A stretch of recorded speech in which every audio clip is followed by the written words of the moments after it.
Ada yang namanya irama sirkadian juga. Jadi tubuh kita itu ada istilah jadwal biologisnya gitu ya. Jadi memang diharapkan itu tidak makan istilah yang lewat dari larut malam atau tengah malam. Kayak komposisi tubuhnya ternyata ototnya yang hilang, tapi lemaknya masih banyak kayak gitu. Nah, kalau kayak gitu kita juga tetap bilang mereka tuh sebagai obesitas atau tetap istilahnya resiko penyakitnya masih tinggi. Kita nggak pernah yang istilahnya harus nurunin nih berat badannya, karena malah prinsipnya adalah pada kondisi hamil atau menyusui harus ada kenaikan dari berat badan kayak gitu. Karena kan istilahnya gizinya selain untuk ibunya juga buat si bayinya.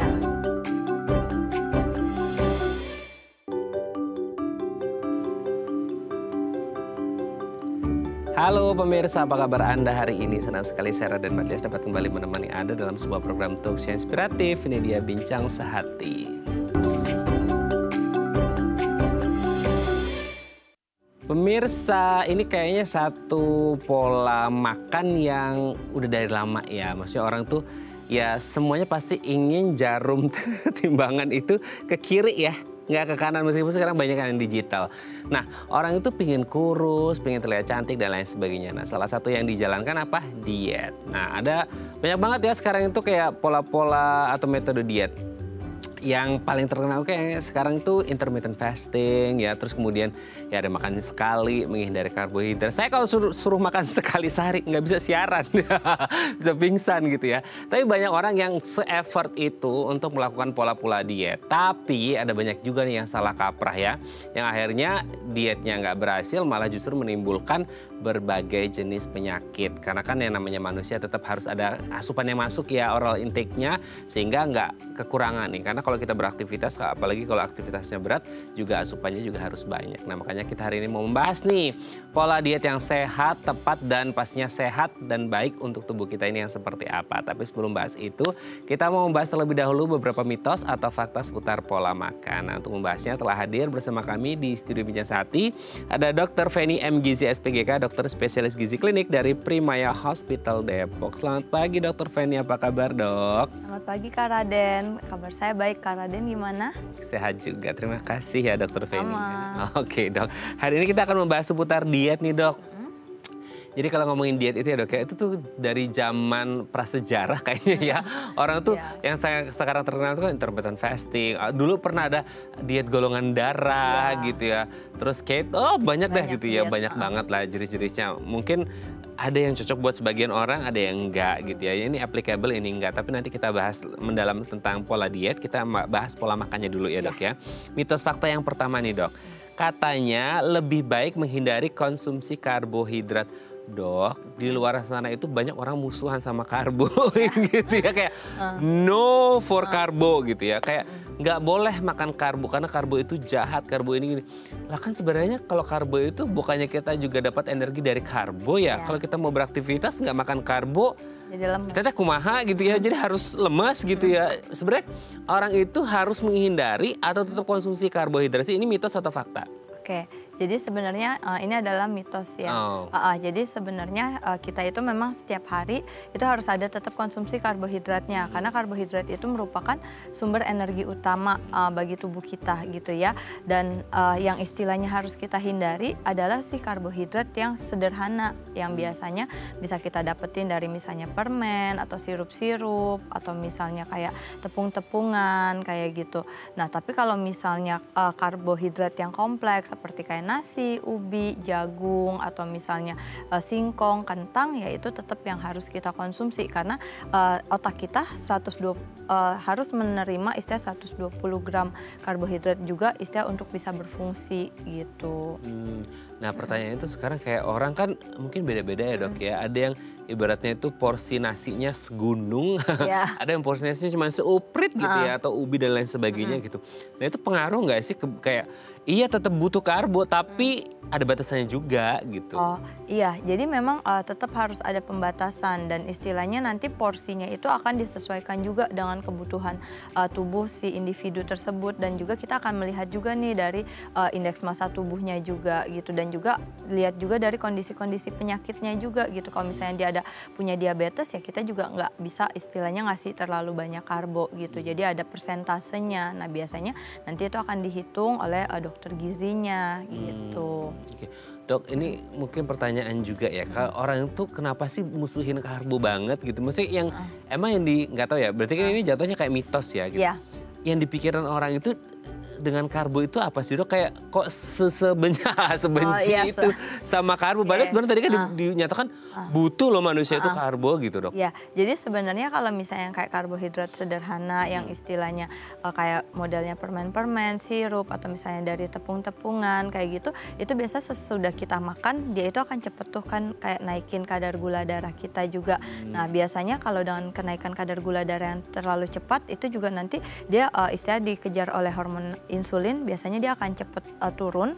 Nah ketika turun itu biasanya kita akan lebih cenderung cepat lapar. Nah biasanya kalau untuk orang-orang yang lagi mau nurunin berat badan kan akan jadi otomatis asupannya akan lebih banyak. Terus yang kedua juga kalau misalnya istilahnya karbohidratnya istilah tubuh itu sudah cukup nih untuk makan, biasanya si karbohidrat itu bisa dimetabolisme oleh tubuh dan biasa bisa disimpan juga untuk menjadi lemak. Nah makanya itu kenapa orang-orang yang nurunin berat badan biasa kita istilahnya kayak rekomendasikan juga untuk istilah hindarilah si karbohidrat sederhana itu gitu. Tapi kalau misalnya yang karbohidrat kompleks kayak yang tadi saya sebutin nasi atau misalnya ubi, jagung, singkong gitu ataupun sayur-sayuran dan buah juga masih termasuk dalam karbohidrat kompleks. Nah sedangkan kalau kita konsumsi karbohidrat kompleks tersebut biasa kita akan merasa lebih kenyang, terus dapat juga ada seratnya juga, ada vitaminnya juga kayak gitu. Terus juga istilahnya tadi dengan yang istilahnya kita bilang indeks glikemik ya yang kalau kita makan terus istilahnya gula darahnya lebih lambat naiknya atau lebih stabil ya itu kita biasanya nggak yang istilah tiba-tiba jadi lapar banget terus makannya jadi lebih banyak kayak gitu. Jadi sebenarnya lebih ke arah sana sih. Jadi kita boleh makan karbohidrat tapi lebih dipilah-pilih gitu. Ya kalau bisa karbohidrat yang kompleks ya. Iya betul. Ya. Oke, tidak berlebihan juga ya. Iya betul, tidak berlebihan. Yang kedua, kebiasaan ngemil itu katanya buruk buat tubuh. Orang Indonesia itu terutama kita bukan mau stereotip ya, tapi banyak banget yang suka ngemil. Bahkan ada toko khusus cemilan gitu ya dok ya. Nah ngemil itu sebenarnya buruk atau enggak sih? Atau bisa jadi buruk bisa jadi enggak atau gimana sih? Nah ini juga jawabannya adalah mitos dan juga fakta. Jadi 50-50 nih ya. Jadi tergantung kalau misalnya cemilannya yang kita lihat gitu. Kalau cemilannya yang misalnya kayak toko cemilan ke arah permen atau bisa keripik kentang atau asin-asin. Iya asin-asin. Gurih-gurih kayak gitu atau misalnya sesuatu yang istilah banyak lemak jenuhnya gitu yang digoreng gitu yang deep fried. Nah ya itu istilahnya nggak bagus karena biasanya akan lebih resiko untuk meningkatkan berat badan terus juga nanti jadi ke arah obesitas. Kalau udah obesitas biasanya juga akan meningkatkan resiko ke arah penyakit jantung atau penyakit stroke, diabetes juga, darah tinggi juga apalagi tadi yang asin-asin yang kayak Kak Raden bilang. Nah tapi kalau misalnya cemilannya yang sehat contohnya misalnya buah potong atau misalnya kayak yogurt atau misalnya lebih kayak ke tahu, tempe kayak gitu. Oh, lebih sehat malah tahu tempe ya? Atau kacang-kacangan gitu. Tapi tahu tempenya jangan yang istilahnya di deep fried juga misalnya. Digoreng. Iya, jangan yang digoreng-goreng gitu. Nah itu boleh-boleh aja. Malah itu yang istilahnya akan membuat rasa lebih kenyang. Terus juga kita dapat vitamin mineral juga, dapat serat juga kayak gitu. Jadi ya tergantung lagi dari pemilihan si cemilannya itu. Makanya itu jadi kalau misalnya dibilang cemilan itu buruk ya nggak selalu gitu karena dengan kita cemil kita juga bisa bikin tubuh kita tuh tetap ada rasa kenyangnya juga kayak gitu. Dok, saya tuh pernah ngeliat ada orang tuh makan tempe mentah tuh aman gak sih dok? Nah tapi kalau misalnya kayak tempe mentah itu sebaiknya tidak ya karena istilahnya kan sebaiknya itu harus ada proses dulu kayak gitu apalagi misalnya untuk kayak ibu hamil kayak gitu itu sangat tidak dianjurkan untuk makan makanan yang mentah kayak gitu ya setidaknya kayak misalnya dikukus atau misalnya ditumis barengan sama sayur-sayuran nah itu boleh-boleh aja gitu. Karena banyak yang bilang kayak lebih gurih mentah tahu gitu nggak tahu deh itu ada orang yang memang suka yang nggak tahu ya itu selera orang ya. Oke dok kita lanjut yang ketiga ya produk organik itu katanya selalu lebih baik. Nah selain harganya juga bersaing, katanya lebih baik juga tuh gimana sih dok? Nah, jadi kalau misalnya ini sebenarnya ada mitos ya. Jadi memang produk organik seringkali itu orang tuh menganggap bahwa ya memang dia bebas dari pestisida gitu, dan beberapa penelitian pun menyatakan bahwa istilah produk-produk organik sayur ataupun misalnya protein gitu ya, yang organik itu biasanya tuh ada kandungan antioksidan atau nutrien yang lebih tinggi gitu, yang istilahnya diakibatkan karena si produk yang organik ini kan dia ditanam tanpa ada pestisida gitu. Jadi dia harus menciptakan kayak barrier atau defense-nya itu sendiri gitu. Nah, sebenarnya kalau misalnya untuk manfaat kesehatan itu sampai saat ini secara riset itu belum konklusif gitu ya. Jadi istilahnya apakah dengan istilah nutrien yang lebih banyak terus akan lebih bermanfaat bagi kesehatan manusia, itu masih belum ada belum ada konklusifnya itu.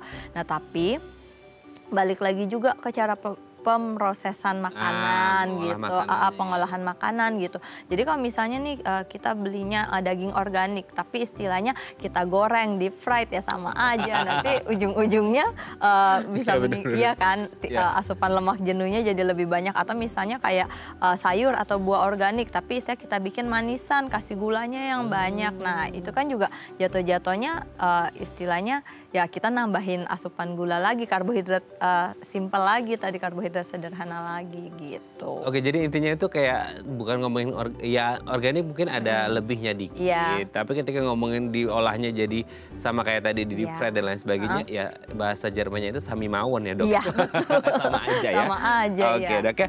Kita lanjut yang keempat. Makanan rendah lemak itu lebih sehat. Nah, selain karbo, orang itu musuhan banget sama namanya lemak, Dok. Kayak aduh, say no for fat gitu ya, kayak nggak boleh lemak gitu. Emang sejahat itu lemak buat tubuh kita, Dok? Kan orang bilang nanti obes loh, lemak semua loh, itu gitu. Itu gimana sih, Dok? Nah, jadi kalau yang untuk ini jawabannya ada mitos ya. Oh, berarti boleh ya? Ya, jadi sebenarnya kita juga butuh lemak dalam tubuh kita gitu. Karena sel-sel kita, membran selnya itu juga dari lemak kayak gitu ya, penyusunnya. Jadi istilahnya yang harus kita hindari adalah tadi lemak jenuh ataupun lemak trans gitu. Nah, biasanya lemak-lemak jenuh itu kita bisa dapatnya dari mana? Misalnya kayak dari yang proses tadi, penggorengan, atau misalnya kayak kulit-kulit yang di daging gitu ya, atau di protein-protein yang tinggi lemak kayak gitu. Nah, itu yang istilahnya harus dihindari tuh gitu.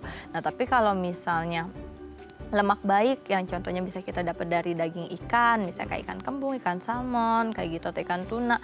Terus atau misalnya dari kacang-kacangan, kayak kacang almond, atau misalnya walnut gitu. Nah, itu malah baik dan memang dibutuhkan oleh tubuh kita gitu. Karena yang kayak tadi yang saya bilang bahwa di dalam tubuh kita, istilah sel kita aja terdiri dari si lemak penyusunnya. Terus juga kalau kayak perempuan itu juga istilahnya nggak boleh sampai kekurangan lemak gitu. Karena kan istilahnya ada hormon reproduksi itu juga masih dipengaruhi oleh si lemak itu sendiri. Terus juga kalau misalnya kayak kekurangan lemak, rambut juga bisa rontok atau kulit jadi kering juga gitu. Jadi yang harus dimusuhi adalah si lemak jenuh atau lemak trans yang biasanya dapat dari makanan olahan atau dari yang deep fried. Tapi kalau lemak yang istilahnya tidak jenuh gitu ya, yang kayak omega 3, yang tadi yang dari ikan-ikanan, kacang-kacangan, itu malah harus kita asup gitu. Jadi ada lemak yang baik, lemak yang tidak baik ya. Betul. Kita harus konsumsi lemak yang baik itu ya. Oke, Dok, kita lanjut yang terakhir. Ini juga nih, ini banyak orang kayak aku nggak makan setelah jam 7 malam. Karena nggak ngerti, Dok, ini aturan khusus atau enggak, tapi kalau kita googling di internet tuh pasti banyak yang kayak mostly ya, ada beberapa perbedaan di jamnya sih, tapi rata-rata tuh kayak setelah jam 7 malam nggak boleh makan gitu. Itu sebenarnya jam 7-nya atau aktivitasnya setelah makan atau kandungan di makanannya tinggi atau rendah atau lain sebagainya. Jam 7 itu sekarang jadi patokan soalnya, Dok. Itu gimana tuh, Dok? Oke. Nah, jadi kalau misalnya untuk ini sebenarnya ya masih 50-50 juga nih ya, antara mitos dan fakta. Jadi kalau misalnya sebenarnya bukan patokan ke jam 7-nya. Jadi kita ada yang namanya irama sirkadian juga. Jadi tubuh kita itu ada istilah jadwal biologisnya gitu ya. Jadi memang diharapkan itu tidak makan istilah yang lewat dari larut malam atau tengah malam kayak gitu. Nah, kalau misalnya makan di jam 7, kita juga perhatikan lagi istilahnya tadi seperti yang Kak Raden bilang ke arah komposisinya. Kalau misalnya makanannya misalnya lebih ke buah sayur ya masih oke-oke aja. Misalnya bahkan cemilan kadang-kadang misalnya di jam 8 masih lapar daripada kita nggak bisa tidur juga kan biasa kalau misalnya lapar nggak bisa tidur. Betul. Ya nggak apa-apa kita boleh cemil masih boleh makan. Tapi memang istilahnya untuk makan besar sendiri kita nggak anjurin di atas jam 7 karena dengan mengingat proses pencernaan makanan itu sekitar 3-4 jam di dalam lambung. Jadi diharapkan 3-4 jam sebelum kita tidur kita tuh udah nggak ada makan besar kayak gitu. Nah jadi ya tadi itu, jadi bukan patokan ke jam 7-nya ya kalau misalnya itu lebih ke arah irama sirkadian kita juga gitu, proses metabolisme tubuh kita yang mengikuti jam biologis kita sama pemilihan dari si makanannya juga gitu, itu yang juga penting gitu. Tapi kalau misalnya kita makan misalnya jam 7 tapi kita makanan yang besar yang istilahnya kayak banyak gorengan-gorengannya gitu. Nah itu ya jangan gitu. Itu lebih baik istilahnya lebih awal gitu. Dan memang dari penelitian juga kalau misalnya kayak kita makannya lebih larut gitu ya, itu biasanya jadi ada penelitian yang saya baca gitu, dia makan jam 12 sampai jam 8.30. Berarti kan udah lewat dari jam 7 tuh Kak. Nah itu orang-orang yang di 12 sampai 8.30 biasanya itu lebih cenderung ke resiko obesitasnya lebih tinggi dibandingkan orang-orang yang memang sudah stop makan istilah di jam 6, jam 7 kayak gitu. Nah tapi balik lagi ya tadi proses pemilihan makanannya, terus juga istilahnya ikutin irama sirkadian. Kalau misalnya kita tidurnya sekitar jam 10 ya udah berarti jam 7 itu batas terakhir. Tapi kalau ya kan kalau misalnya kita istilahnya lebih dari jam misalnya tidurnya jam 11-an ya masih jam 8-an masih oke kayak gitu. Oke, jadi sesuaikan dengan kondisi masing-masing ya Dok ya. Karena kan yang tahu kondisinya kita sendiri, nggak ada patokan jam 7 atau jam berapa, tetap disesuaikan. Karena mungkin pekerja konstruksi yang kerjanya malam berat juga mereka butuh makan. Kalau jam 7 terakhir jam 12 kelapar nggak boleh makan kan kayak, tuh dokter Feni bilang begitu nggak boleh. Ya nggak juga ya, tetap harus dikondisikan sesuai dengan kondisi masing-masing. Oke, terima kasih dokter Feni sudah terjawab mitos faktornya. Nanti kita lanjut ngomongin pola diet sehat ya di segmen selanjutnya. Oke pemirsa, kalau Anda punya pertanyaan seputar tema kita hari ini boleh tanya-tanya di 021 290 3244 atau DM Instagram kami di @bincangsaat.tv. Kami akan segera kembali.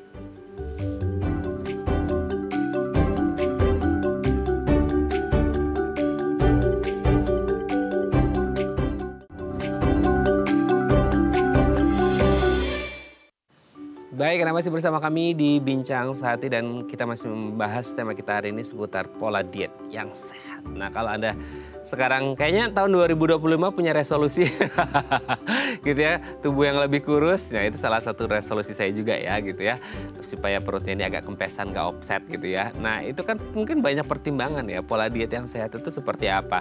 Karena kalau kita ngomong pola diet itu nggak hanya sekadar nggak makan gitu ya, atau ngurangin makan. Nah, kalau Anda punya pertanyaan seputar tema kita hari ini boleh tanya-tanya di 021 290 3244 atau di Instagram kami di @bincangsaat.tv. Kita masih bersama dengan Dr. Feni M. Gizi SPGK, dokter spesialis gizi klinik dari Primaya Hospital Depok. Oke dok, diet. Nah diet itu seperti saya mention tadi ya, diet itu di pikiran banyak orang adalah kurangin makan atau nggak makan malah lebih ekstrimnya ya, karena saking pengen jarum timbangannya itu ke kiri gitu ya. Ya se-effort itu sih memang dok nurunin berat badan ya, apalagi untuk kaum hawa yang kayak ngirup angin aja jadi lemak gitu ya pikirannya. Nah sebenarnya diet itu apa sih? Hanya sekadar mengurangi makan, nggak makan atau apa sebenarnya? Oke, jadi kalau misalnya untuk diet sendiri itu sebenarnya adalah pola atau kebiasaan makan kita, dimana kita akan istilahnya menjaga apa yang kita asup kayak gitu ya. Memang ada yang istilahnya menghindari makanan tertentu atau ada yang istilahnya malah merubah makanan-makanan yang biasanya kita konsumsi, atau yang sama seperti yang tadi Kak Raden bilang, ada pembatasan dari kalori atau asupan makan yang kita masukkan ke dalam tubuh kayak gitu. Oke. Jadi pola makan seseorang gitu ya? Pola makan seseorang kayak gitu. Tapi kan selama ini kayak orang tuh identiknya ngurangin makan atau nggak makan sama sekali gitu ya. Nah sebenarnya kalau ngomongin diet gitu ya, dengan by definition tadi seperti itu, siapa sih yang boleh dan tidak boleh melakukan diet, atau kayak semua orang sebenarnya boleh tapi case by case juga, atau gimana sih? Oke. Nah, jadi kalau misalnya untuk melakukan diet itu sebenarnya hampir semua orang itu boleh melakukan diet. Namun itu harus disesuaikan juga dengan kebutuhan dan kondisi fisiknya seseorang itu gitu ya. Nah, ada beberapa istilahnya kelompok individu yang memang istilahnya harus ketika melakukan diet itu harus ada dalam pengawasan dokter atau tenaga medis profesional Contohnya itu misalnya anak-anak dan remaja. Nah, kenapa mereka itu harus di bawah pengawasan?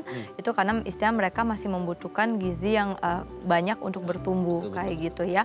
Nah, kemudian pada ibu hamil dan juga ibu menyusui itu juga sama. Ketika istilahnya mau melakukan program diet, itu biasanya harus ada pengawasan dari dokter. Tapi biasanya ibu hamil dan menyusui kita nggak pernah yang istilahnya harus nurunin nih berat badannya, karena malah prinsipnya adalah pada kondisi hamil atau menyusui harus ada kenaikan dari berat badan kayak gitu, karena kan istilahnya gizinya selain untuk ibunya juga buat si bayinya kayak gitu. Terus yang ketiga ada orang-orang yang istilah dengan gangguan pola makan yang misalnya kayak ada bulimia atau anoreksia. Nah, itu juga harus ada istilah pendampingan dari dokter juga gitu, nggak bisa yang langsung mereka menjalankan diet sendiri kayak gitu ya. Sama pada kondisi-kondisi medis tertentu gitu, misalnya kayak dengan gangguan ginjal atau misalnya dengan ada penyakit diabetes, darah tinggi. Nah, itu juga istilah boleh melakukan diet tapi harus ada pengawasan dari dokter atau dokter gizi atau misalnya ahli gizi kayak gitu. Oke. Kayak tadi dok, anak dan remaja karena mereka masih dalam pertumbuhan. Nyatanya tuh sekarang banyak banget anak-anak dan remaja yang obes ya dok ya? Iya betul. Itu kayak sebenarnya mereka kelebihan makan atau dan akhirnya dipaksakan untuk diet. Berarti diet kan ada pengurangan. Nanti bermasalah nggak dengan pertumbuhannya kalau kayak gitu? Nah, jadi sebenarnya kalau misalnya anak dan remaja itu memang saat ini kalau kita lihat di sekitar kita tuh banyak ya yang obes atau istilahnya kelebihan berat badan. Sebenarnya ada dua hal yang menunjang hal tersebut. Yang pertama adalah ya memang dari pola makan. Apalagi sekarang banyak kan iklan-iklan bahkan yang istilahnya kayak sirup-sirup atau misalnya yang minuman manis gitu. Terus itu yang diiklanin ke anak-anak SD kayak gitu. Nah, jadi istilahnya ya itu yang pertama. Terus yang kedua, anak-anak zaman sekarang nggak kayak kita zaman dulu ya Kak Raden. Kita biasanya ada lari-larinya, main sepedaan. Sekarang kan lebih gadget, games. Nah, ya itu yang istilahnya dua hal yang istilahnya mendukung anak-anak ini menjadi overweight ataupun jadi obesitas. Nah, ketika anak-anak itu melakukan diet, itu sebenarnya bukan lebih yang tadi, bukan ke arah pembatasan makanan atau istilah pengurangan kalori. Kalorinya tetap disesuaikan dengan kebutuhan gizinya mereka.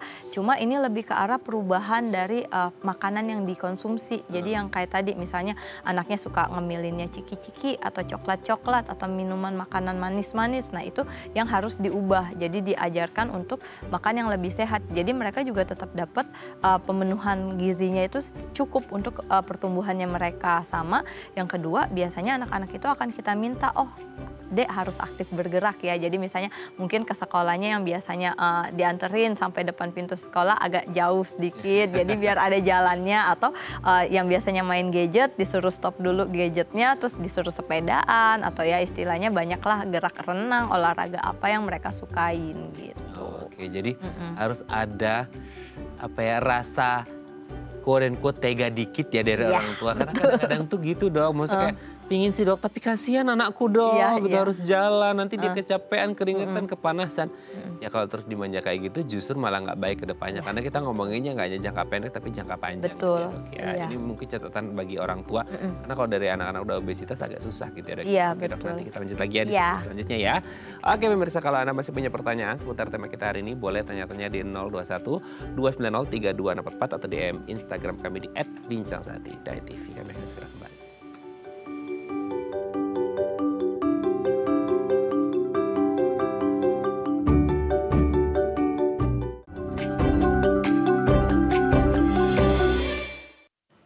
Baik, Anda masih bersama kami di Bincang Sati dan kita masih membahas sama kita hari ini. Tema kita bersama ya, tentang pola diet yang sehat. Kalau Anda punya pertanyaan seputar tema kita hari ini, boleh tanya-tanya di 021 290 3244 atau DM Instagram kami di @bincangsati.tv. Kita masih bersama dengan Dr. Feni M. Gizi SPGK, dokter spesialis gizi klinik dari Primaya Hospital Depok. Oke dok, melanjutkan tadi kan anak-anak dan remaja. Terus ada tuh namanya ibu hamil. Ibu hamil kan tuh banyak yang parno juga ya sama berat badan yang naik gitu ya dok ya. Karena selama ini kita kepikiran tuh ya ibu hamil tuh pasti naik. Dan selalu ibu hamil itu makanya katanya buat 2 porsi. Betul gitu nggak sih, itu gimana? Nah ya, jadi kalau misalnya untuk ibu hamil biasanya tuh memang ada harus istilah naik tuh asupan kalorinya. Nah tapi bukan artinya makanya jadi double kayak gitu untuk si ibu dan si janin katanya. Ya gitu. Tapi istilah memang kalau misalnya kayak di trimester awal biasanya kita nggak ada peningkatan kalori. Tapi biasanya di trimester 2, trimester trimester ketiga kita ada naik tuh kalorinya sekitar 180 hingga 300-an kalori gitu. Nah sebenarnya 180 sampai 300 kalori itu bukan artinya istilahnya nambah jadi 2 piring gitu, misalnya beli nasi padang gitu terus makanya jadi 2 piring gitu, enggak gitu. Jadi saya bisa dalam berupa misalnya tambah 1 gelas susu, terus atau misalnya dalam bentuk istilahnya nasinya tetap seporsi tapi ayamnya yang jadi 2 kayak gitu, terus sama sayurannya boleh ditambah 1 porsi lagi kayak gitu. Jadi bukan artinya yang harus istilahnya semuanya jadi double-double kayak gitu. Dan untuk kenaikan berat badan pada ibu hamil itu juga ada kriterianya gitu Kak Raden. Jadi kalau misalnya dengan istilahnya ibu hamilnya sebelum hamil dia IMT-nya atau status gizinya normal itu biasa bisa sampai 12-an kilo naiknya. Nah bahkan sampai 16 kilo gitu ya. Nah tapi kalau misalnya yang kayak obesitas kayak gitu itu biasa cuma dianjurin 6 sampai 9 kilo aja gitu. Jadi biasanya nanti dari dokter obsgyn atau dokter kandungannya biasanya ada gitu tabelnya untuk istilah boleh naiknya berapa kilo nih kayak gitu. Oke. Jadi sebenarnya kalau lihat apa yang disampaikan tadi mulai dari anak-anak, ibu hamil dan lain sebagainya itu sebenarnya kayak apa ya? Customize gitu ya dok, masih kayak nggak bisa dipukul rata gitu. Tapi sebenarnya kalau secara definisi diet yang sehat itu seperti apa sih? Maksudnya semua orang tuh kayak ya kalau kayak gitu nggak ada aturan standarnya dong. Atau kayak diet sehat itu saya mau diet sehat tapi kan saya nggak ngerti saya obes, saya hamil, saya anak-anak gitu ada nggak sih maksudnya kayak standar umumnya sehingga nanti artinya dipecah-pecah lagi gitu dok? Oke, nah jadi kalau dari Kemenkes sendiri kalau saya di sini di kita ada yang namanya pedoman gizi seimbang. Jadi sebenarnya diet sehat itu adalah diet yang seimbang gitu ya antara komposisi karbohidratnya, protein, lemak, serat, vitamin dan mineralnya gitu ya. Jadi itu semua tuh harus masuk dan kita juga atur dari porsinya juga gitu. Jadi saya porsi makannya itu nggak boleh yang istilahnya berlebihan tapi harus disesuaikan juga dengan kebutuhan si individunya. Jadi memang nanti ya yang namanya diet itu adalah customized gitu, bisa personal. Jadi memang nggak ada yang istilahnya bisa pukul rata. Cuma yang tadi saya tekankan adalah harus yang seimbang gitu. Intinya si karbohidrat harus tetap ada, si protein harus ada, si lemak juga harus ada. Jadi nggak kayak yang istilahnya orang-orang suka bilang, oh ya udah hindari karbo kayak yang tadi Kak Raden bilang atau oh ya udah hindari lemak. Nah itu nggak boleh kayak gitu. Nah terus habis itu ketika diet juga istilahnya tadi hindari yang tadi gula-gula sederhana, terus yang tinggi lemak itu yang harus dihindari gitu. Sama kalau misalnya untuk dengan kondisi-kondisi medis tertentu, nah itu misalnya yang kayak tinggi garam, nah itu juga yang harus dihindari kayak gitu. Jadi sebenarnya kalau misalnya diet yang sehat ya itu diet yang seimbang dengan porsi yang sesuai dengan kebutuhan gizi setiap orang itu. Dan juga diet itu juga bukan cuma istilahnya yang tadi ya dengan makan, tapi juga harus dibantu dengan aktivitas fisik juga. Kayak gitu, karena kadang-kadang kalau misalnya kita udah ngejaga makan terus istilahnya kita nggak ada olahraganya, nanti yang ada masa ototnya turun, nah itu juga nggak akan ngebantu tuh. Apalagi kalau misal tadi tujuan dietnya itu buat istilahnya nurunin berat badan kayak gitu. Dok, ya? Iya, jadi kadang-kadang seringkali orang tuh salah memperkirakan gitu. Jadi yang penting adalah jarum timbangannya ke kiri. Nah tapi sebenarnya ternyata lemaknya masih banyak loh di dalam tubuh, malah yang hilang tuh ototnya. Itu seringkali kayak gitu. Jadi maksudnya kayak ketemu pasien itu juga sering dapet yang kayak gitu. Jadi misalnya mereka udah turun nih banyak gitu ya. Tapi ternyata pas kita lihat ada kayak komposisi tubuhnya ternyata ototnya yang hilang. Tapi lemaknya masih banyak kayak gitu. Nah kalau kayak gitu kita juga tetap bilang mereka tuh sebagai obesitas atau tetap istilahnya resiko penyakitnya masih tinggi karena kan obesitas sendiri definisinya adalah ketika massa lemak itu berlebih di dalam tubuh gitu. Ini baru tahu. Iya, jadi yang tadi, jadi saya bukan hanya diet, hanya istilah melihat timbangan ke kiri saja, tapi yang memang kalau lebih baik ada yang istilahnya penimbangan si komposisi tubuh juga gitu. Itu kan kalau ke dokter pasti ngerti ya dok ya untuk ngecek indeks massa tubuh itu untuk ngetahui ini lemaknya yang loss atau ototnya yang loss seperti itu. Nah kalau secara langsung nih maksudnya secara dilihat langsung kan kita sebagai orang awam untuk kayak oh dok aku udah pelajarin diet, dok kurangin makan ini itu dan lain sebagainya. Nah untuk tahu yang hilang itu lemaknya atau ototnya itu kelihatan langsung nggak sih dok di tubuh kita atau gimana sih? Nah biasanya mungkin akan lebih kelihatannya adalah kalau misalnya yang kayak istilahnya masih banyak lemaknya ya lebih kayak istilah apa ya kayak gelambir atau lebih apa ya bukan kenyal sih tapi ya seperti itu ya maksudnya ngondoy gitu ngondoy ya kayak gitu ya. Tapi kalau misalnya memang dia istilah hilangnya lemak terus malah ototnya yang naik ya kan dia akan lebih lean, kalau dipegang juga pasti akan lebih padat kayak gitu. Tapi kalau secara IMT sendiri ya memang kalau misalnya untuk kayak istilahnya populasi umum atau besar ya kita memang berpatokannya masih dengan IMT ya atau yang indeks massa tubuh itu gitu yang istilahnya 18,5 sampai 22,9 itu yang kita anggap normal gitu. Tapi ya itu balik lagi harus tetap diperhatikan karena seringkali dengan IMT segitu juga maksudnya pengalaman dari praktek gitu itu seringkali tuh ternyata banyak yang istilahnya lemaknya banyak tapi ototnya yang kurang kayak gitu. Oke. Tapi kalau untuk kayak kan sekarang tuh banyak ya dok ya jenis-jenis atau metode-metode deh ya. Tadi sempat kita mention juga di awal kayak apa ya intermittent fasting lah. Dulu pernah ada apa dok diet keto ya apalah segala pokoknya ada lah golongan darah lah apalagi banyak dah gitu ya. Diet ya. Diet itu tuh kayak pengaruh nggak sih atau gimana sih? Nah, jadi jadi setiap diet itu memang ada plus minusnya gitu dan yang tadi nggak semua orang itu bisa menggunakan diet yang sama gitu. Nah, kalau misalnya kayak diet golongan darah itu memang istilahnya kalau dari penelitian saat ini sih memang belum ada yang istilahnya memberikan manfaat kesehatan yang terbukti gitu ya. Nah, cuma memang kalau misalnya diet golongan darah dia lebih ke arah istilahnya oh kalau golongan darah O itu misalnya dia bilangnya harus lebih banyak makanan yang istilahnya daging-dagingan atau protein kayak gitu ya. Nah sedangkan kalau misalnya yang golongan darah A itu malah yang istilahnya lebih banyak ke arah tumbuh-tumbuhan. Nah cuma dengan hal tersebut biasanya malah akan bisa berakibat istilahnya misalnya saya golongan darahnya O terus saya banyak makan protein, saya malah nggak makan yang tumbuh-tumbuhan. Nah itu malah nanti saya bisa juga jadi kekurangan nutrisi Kak.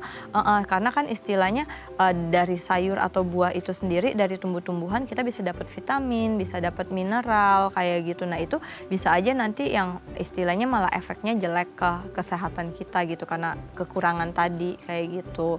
Nah terus kalau misalnya diet-diet yang kayak diet keto, nah itu biasanya lebih banyak ke arah makanan-makanan yang lemaknya proporsi lemaknya tinggi tuh bisa 70-80%, sedangkan proteinnya hanya ya takaran sedang 20%-an dan yang lainnya itu kayak karbohidratnya hanya bisa sampai yang ekstrim bisa sampai 50 gram Kak gitu per hari. Jadi benar-benar sangat sedikit. Nah itu juga sama kalau misalnya kayak diet keto memang istilah cepet tuh buat nurunin si berat badan di tahap awal, tapi itu nggak bisa digunakan untuk jangka panjang juga dan juga yang tadi bisa adanya kekurangan nutrisi, terus juga istilahnya kita kan nggak mungkin yang setiap hari bisa berkepanjangan. Nah tadi saya juga mau menyatakan bahwa kalau misalnya diet sehat itu diharapkan kita bisa ngelakuin bukan cuma di saat ini aja gitu.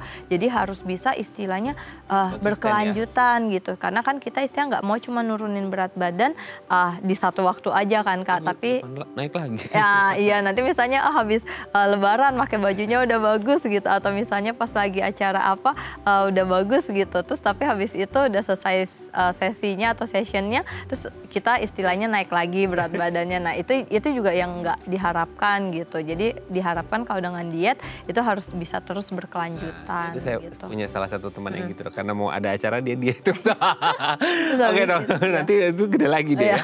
Oke dong, nanti kita lanjut lagi ya di segmen selanjutnya ya. Oke pemirsa, kami akan kembali saat lagi, tetap bersama kami di Bincang Sehati.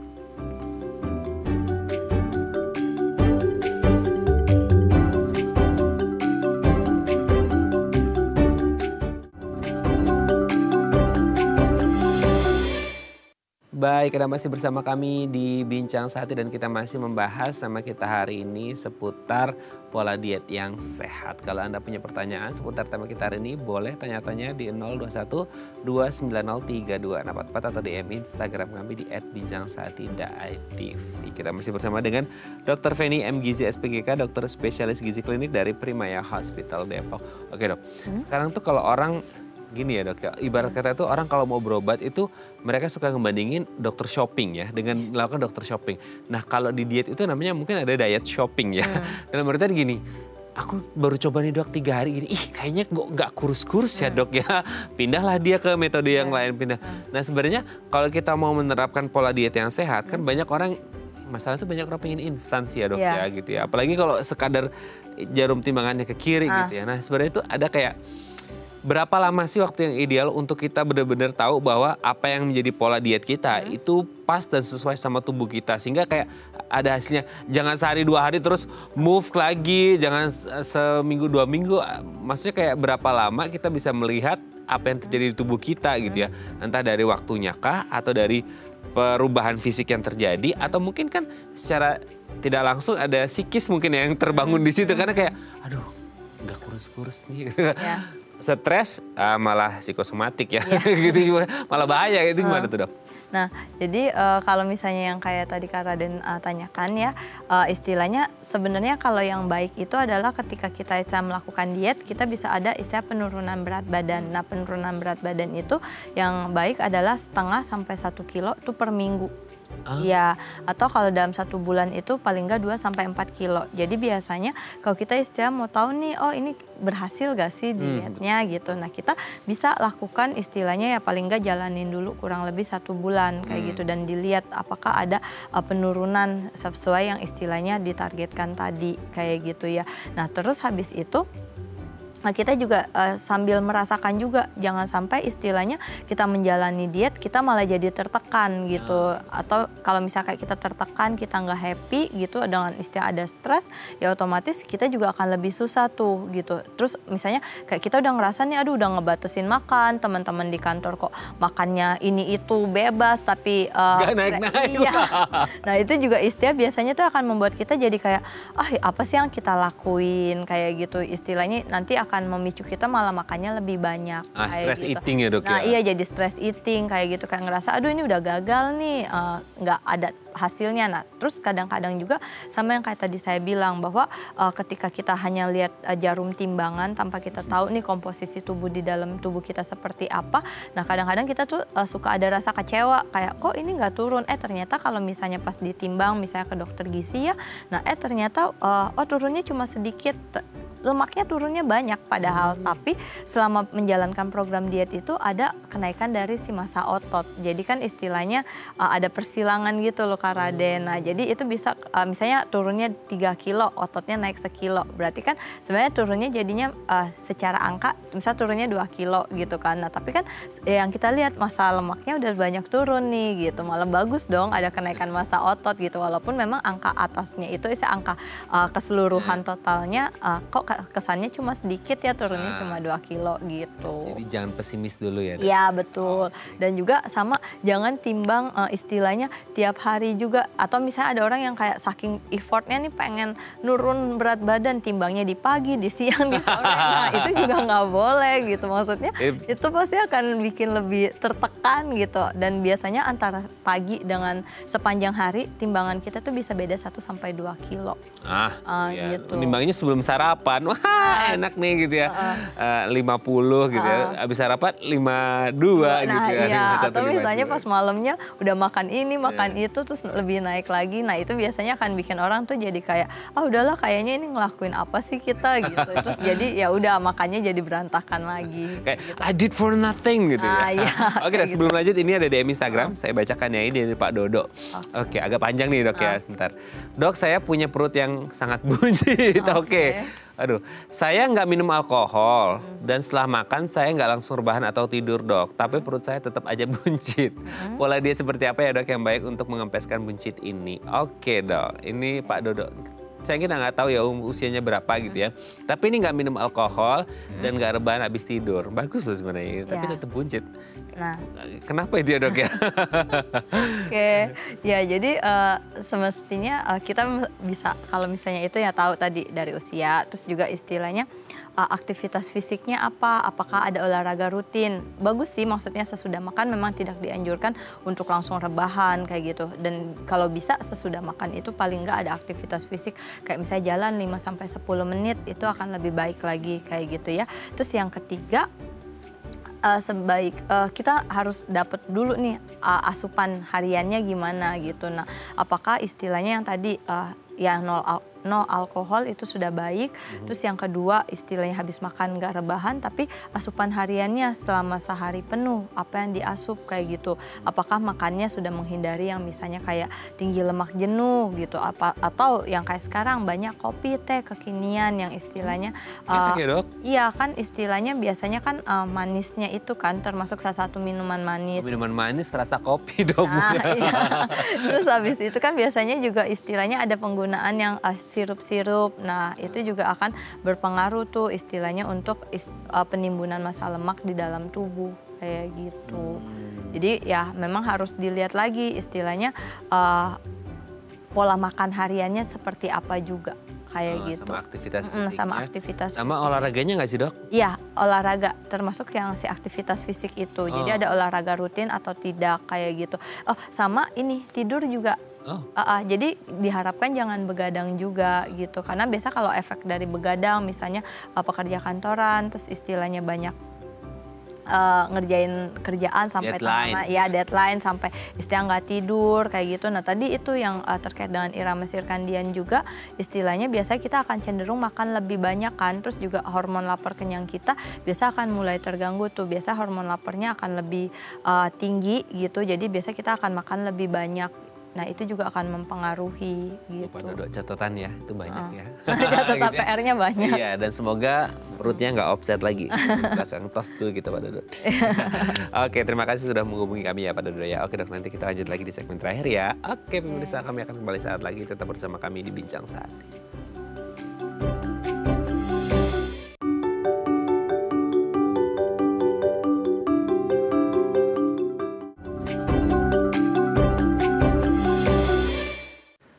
Baik, Anda masih bersama kami di Bincang Sate dan kita masih membahas sama kita hari ini seputar pola diet yang sehat. Kita masih bersama dengan Dr. Feni M. Gizi SPGK, dokter spesialis gizi klinik dari Primaya Hospital Depok. Oke Dok, salah satu tantangan kalau orang ngomongin diet itu adalah cepat lapar. Gini, gimana ya, orang ya namanya manusia pasti ada rasa lapar lah ya, apalagi untuk mereka yang punya aktivitas berat lah gitu. Nah sebenarnya ada gak sih cara buat kayak apa ya, mengatasi lapar itu supaya makan tapi nggak bikin menggelembung gitu, karena kan ini apa ya challenge-nya juga ya, kan orang biasanya dengan ngemil itu orang takut salah juga, ngemil buah takut indeks glikemiknya juga tinggi gitu, itu gimana sih Dok? Nah, ya jadi istilahnya kalau misalnya untuk mengatasi rasa lapar yang istilah ketika kita menjalankan diet, itu kita bisa yang pertama adalah makan dengan porsi kecil tapi sering.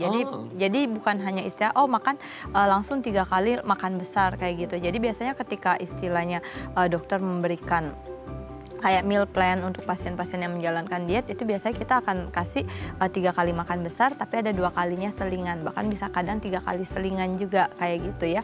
Nah dengan tujuan apa, yaitu istilahnya ada tetap makanan yang istilah berada di dalam lambung gitu, jadi ada rasa kenyangnya juga, terus itu juga bisa membantu regulasi kadar gula darah juga gitu ya. Terus habis itu kita bisa meningkatkan ketika lapar, kita bisa asupan proteinnya lebih tinggi juga gitu, karena dengan istilah protein lebih tinggi akan memberikan rasa kenyang juga. Terus yang ketiga, lemak-lemak baik itu juga istilah bagus untuk kita asup gitu. Jadi istilahnya bisa lebih banyak untuk lemak baik yang kayak tadi kacang-kacangan, kayak almond atau misalnya kayak kacang tanah atau walnut gitu. Tapi perlu digarisbawahi Kak Raden, jangan istilahnya kacang tanahnya yang digoreng gitu ya. Itu yang justru yang enak dong. Jadi istilahnya boleh misalnya kayak dipanggang kayak gitu. Terus juga kalau misalnya dengan ada misalnya kondisi medis tertentu, misalnya kayak ada hipertensi, juga jangan yang dipilihnya yang salted gitu, jangan yang asin-asin juga gitu. Jadi istilahnya tetap pilih yang sealami mungkin, dan ya kalau bisa prosesnya yang bisa direbus. Kalau kacang tetap garing kita bisa kayak disangrai kayak gitu, itu juga boleh. Terus habis itu kita juga bisa banyakin asupan sayur dan buah, dan itu kan juga istilah akan membuat lebih rasa kenyang yang lebih lama juga kayak gitu dia, karena proses di lambungnya akan lebih lama gitu ya. Terus sama jangan lupa hidrasi yang cukup. Kadang-kadang kita berasa lapar ternyata sebenarnya kita aus gitu. Nah itu juga penting tuh. Kadang-kadang seringkali ya entah kita udah sibuk kerja atau segala macam beraktivitas, seringkali kita juga lupa kan untuk minum kayak gitu. Ngetrik lambung kita ya. Kebetulan banget nih, baru semalam banget tuh saya lihat ada konten kreator yang mengomentari lah, merespon salah satu food blogger gitu ya. Jadi adalah salah satu vlogger makanan yang sorry to say BMI-nya mungkin agak berlebih gitu ya. Dan kemana-mana ketika mereview makanan itu dia bawa nasi merah dong.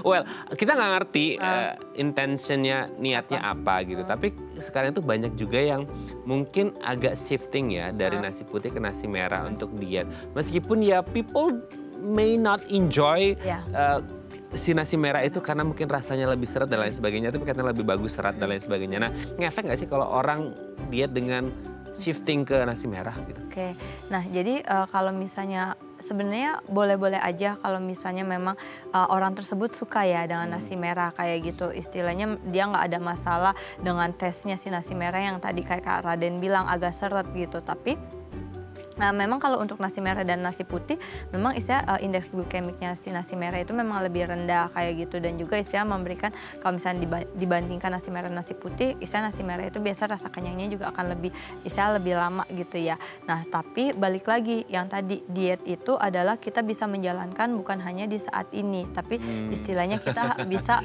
long last gitu. Nah jadi kalau bisa, nasi putih pun nggak apa-apa, tapi yang penting adalah porsinya tertakar kayak gitu. Terus juga kalau misalnya dari penelitian juga dikatakan sebenarnya kita bisa loh ngurangin si indeks glikemiknya si nasi putih gitu, atau istilahnya kandungan karbonnya gitu ya.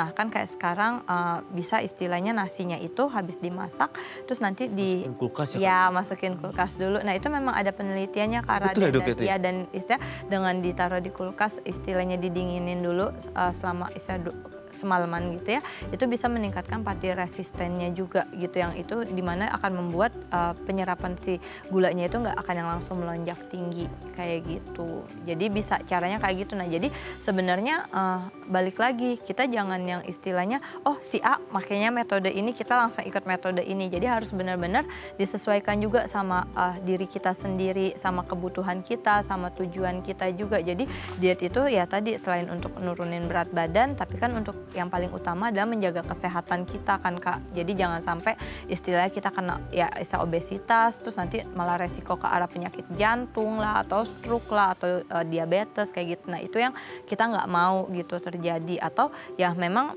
orang-orang yang istilah sudah dengan kondisi-kondisi tersebut, ya dengan tujuan untuk menjaga kondisinya tersebut itu nggak yang tambah perburukan, ya kita bisa juga menjalankan diet-diet yang disesuaikan sama si kondisi medis itu. Oke, jadi semua disesuaikan dengan kondisinya masing-masing. Kalau sudah ada komorbid tertentu ya dijaga atau dikontrol gitu ya, seperti gula darah untuk diabetes. Oke, terima kasih Dokter Feni. Sebenarnya banyak mau ditanya ini nih. Kayaknya masalah bagi banyak orang ya diet itu ya. Karena orang pingin tetap kenyang tapi nggak pingin gemuk gitu ya. Oke, terima kasih Dokter Feni. Semoga ini menjadi bekal kita bersama supaya kita punya pola diet atau pola makan yang lebih sehat dan tidak ada lagi obesitas gitu ya, dan semua pasti sehat. Terima kasih Dok. Sehat terus, salam untuk keluarga di rumah dan teman-teman di Primaya Hospital Depok. Selamat pagi. Ya, selamat pagi. Terima kasih Kak Raden. Terima kasih kembali Dok. Oke pemirsa, itu tadi perbincangan kita dengan Dokter Feni. Semoga bermanfaat ya. Dan jangan lupa untuk terus menyaksikan konten-konten inspiratif kami di platform The Eye Plus. Saya Raden Madlia Samit. Sampai jumpa dan selamat kembali beraktivitas di hari Senin yang indah ini. Dan jangan lupa untuk terus makan sehat supaya Anda sehat dan tahan lama. Sampai jumpa.